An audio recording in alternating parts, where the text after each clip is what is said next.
এই 6টি কাজ আল্লাহ সব থেকে বেশি অপছন্দ করেন। যারা এগুলো করে তারা নিশ্চয়ই ধ্বংসের পথে হাঁটছে। আর শেষেরটা তো তোমরা অনেকেই করছো। নাম্বার 1, অহংকার। জেনে রেখো, যার অন্তরে সরিষার দানা পরিমাণ অহংকার থাকবে সে জান্নাতে প্রবেশ করবে না। নাম্বার 2, মিথ্যা বলা। যারা কথায় কথায় মিথ্যা বলো তারা প্লিজ সাবধান হও, কারণ মিথ্যাবাদীদের জন্য রয়েছে ভয়ানক শাস্তি। নাম্বার 3, ঘুষের লেনদেন।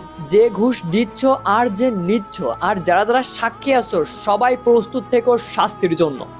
নাম্বার 4, গীবত করা। অর্থাৎ কারো অনুপস্থিতিতে তার সম্পর্কে এমন কোনো কিছু অন্য কাউকে বলা যেটা সে জানতে পারলে কষ্ট পাবে। আর এটি অত্যন্ত ভয়াবহ গুনাহ, যা তোমার মৃত ভাইয়ের গোস্ত খাওয়ার ন্যায়। নাম্বার 5, সুদ দেওয়া, নেওয়া আর সাক্ষ্য থাকা। এই 3 ধরনের ব্যক্তির জন্য আল্লাহর লানত রয়েছে। নাম্বার 6, যেটা সব থেকে ভয়ঙ্কর,